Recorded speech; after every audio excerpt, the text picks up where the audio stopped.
Baik, bismillahirrahmanirrahim. Assalamualaikum warahmatullahi wabarakatuh. Selamat malam para jamaah sekalian, jamaah Majelis Ta'lim Al-Yutubiyah. Channel ini berisi tentang pembacaan kitab-kitab dari ulama kita, yaitu Muhammad Nawawi bin Umar Al-Bantani, atau kita kenal dengan Imam Nawawi Al-Bantani. Nah, kali ini saya akan membaca kitab Tangkihul Qaul, ya, fi Syarhi Lubabil Hadis. Kitab Tangkihul Qaul ini adalah penjelasan dari kitab Lubabul Hadis, ya. Nah, pada pertemuan sebelumnya, pada video sebelumnya di kitab ini saya membahas tentang keutamaan mengucapkan salam, ya. Nah, kali ini kita akan membahas tentang keutamaan berdoa. Kenapa kita harus berdoa?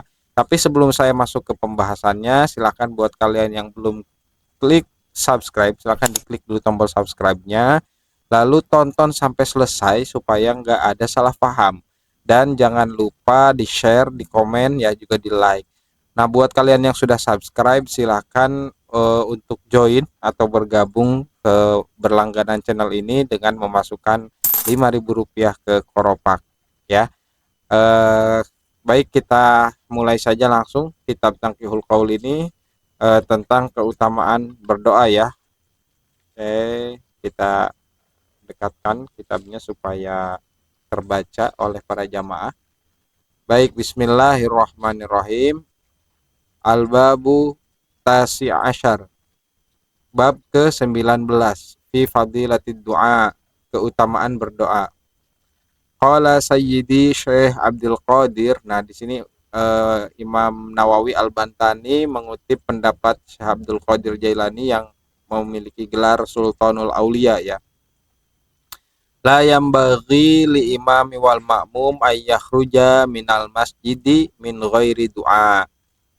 Tidak diperkenankan lah, hendaknya untuk tidak dilakukan, lil imam, bagi imam, wal makmum, dan makmum, ayyakhruja, keluar, untuk keluar baik imam dan makmum itu, minal masjidi, dari masjid, min ghairi du'a, tanpa berdoa, gitu, ya. Kenapa? Kata Syekh Abdul Qadir Jailani, qala Allah Ta'ala, karena kata Allah Subhanahu wa Ta'ala, fa idza faraghta fansab wa ila rabbika farghab. Ini penggalan ayat dari surat Al-Insyirah, ya, atau Alam Nasroh. Kenapa tidak boleh begitu, kata kata Syekh Abdul Qadir Jailani? Karena dalam Al-Quran Allah mengatakan, apabila kamu telah selesai dari satu ibadah, dari satu pekerjaan, maka isilah atau lakukan pekerjaan lain, atau lakukan ibadah yang lain, wa ila rabbika farghab, dan kepada Tuhanmu lah kamu berharap. Atau idza faraghta minal ibadati, apabila engkau selesai dari satu ibadah, fansob fid du'a, maka lanjutkanlah, maka isilah, gitu, ya, lakukanlah dalam berdoa, maka berdoalah, kurang lebih seperti itu. Jadi kalau kita telah selesai dalam ibadah, maka berdoalah, warghob, dan berharaplah, fima indallah, atas atau pada apa-apa yang ada di sisi Allah atau yang Allah miliki, watlubhu minhu, dan mintalah sesuatu itu, minhu, dari pada Allah Subhanahu wa Ta'ala. Jadi dengan berdoa kita meminta kepada Allah Subhanahu wa Ta'ala, karena semua yang ada di alam raya ini adalah miliknya. Waqad jaa fil hadis, dan telah datang fil hadis, dalam hadis, ya. Jadi ada keterangan dalam hadis, an Anas bin Malik, dari Anas bin Malik, anin Nabiyyi sallallahu alaihi wasallam, dari Nabi Muhammad sallallahu alaihi wasallam, annahu qala, sesungguhnya Nabi Muhammad sallallahu alaihi wasallam bersabda, idza qomal imamu, apabila telah berdiri seorang imam, fi mihrabihi, di mihrabnya atau di tempat sholatnya, watawatarat as-sufuf, kemudian diganjilkan soft-softnya itu, ya, nazalatir rahmah, maka rahmat Allah akan turun, ya. Nazalatir rahmah, fa awwalu dzalika, sebentar. Nah, fa awwalu dzalika tusibu al imam. Maka yang pertama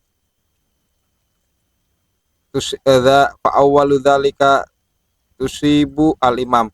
Maka yang pertama menerima rahmat itu, ya. Jadi rahmat itu akan apa tusibu itu sebenarnya kalau musibah itu mendapatkan, ya, akan didapatkan oleh imam. Jadi imamnya itu akan yang pertama mendapat rahmah. Summa man an yaminihi. Kemudian kepada siapa-siapa yang ada di sebelah kanannya. Summa an yasarihi. Kemudian kepada siapa-siapa yang ada di sebelah kirinya. Summa tatafarraqar rahmah alal jamaah. Kemudian rahmah tatafarraqar rahmah. Rahmah itu menyebar, ya, menyebar luas kepada para jamaah. Summa yunadi malaku. Kemudian berkata, kemudian memanggil, ya, al malaku, malaikat-malaikat yang ada dalam masjid tersebut, yang memperhatikan para jamaah tersebut. Robiha fulan, beruntunglah si fulan, wa khosaro fulan, dan telah merugilah si fulan. Farrobih, maka yang beruntung adalah man yarfa'u yadaihi, siapa yang mengangkat kedua tangannya, bidduai, dengan doa, ilallahi ta'ala, kepada Allah subhanahu wa ta'ala, idza faragha min sholatihi, apabila telah selesai atau telah kosong dari sholatnya, al maktubata, yang telah ditetapkan, atau sholat fardu, ya. Wal khosir, dan orang yang merugi, huwa alladzi kharaja, mereka yang keluar, minal masjidi, dari masjid, bila du'ain, tanpa doa. Fa idza kharaja, apabila dia keluar, bila du'ain, tanpa doa, qalatil malaikah, ya, maka berkata malaikat, ya fulan istaghnaita anillah, wahai fulan, kamu telah bukan mencampakkan, ya. Ya fulan, kamu tidak butuh Allah, lah, kurang lebih seperti itu. Istaghnaita anillahi ta'ala, kamu tidak butuh Allah subhanahu wa ta'ala. Malikun indallahi hajatun, yang maha memiliki, yang maha raja, di sisi Allah lah semua keinginan.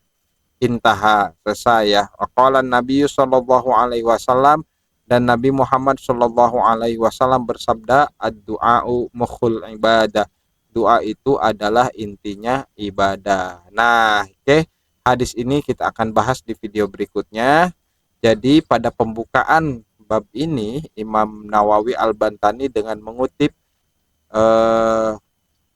pendapat dari Syekh Abdul Qadir Jailani, dan juga ada hadis dari Anas bin Malik yang mengatakan bahwa orang yang merugi sebenarnya adalah orang yang tidak mau berdoa setelah sholat al-maktubah, sholat fardu, gitu, ya.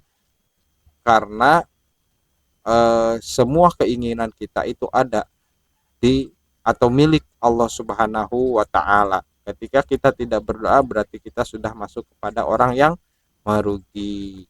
Semoga apa yang disampaikan pada kali ini bisa bermanfaat untuk para jamaah sekalian. Bertemu lagi di video berikutnya. Wallahul muwaffiq ila aqwamit thoriq. Wassalamualaikum warahmatullahi wabarakatuh.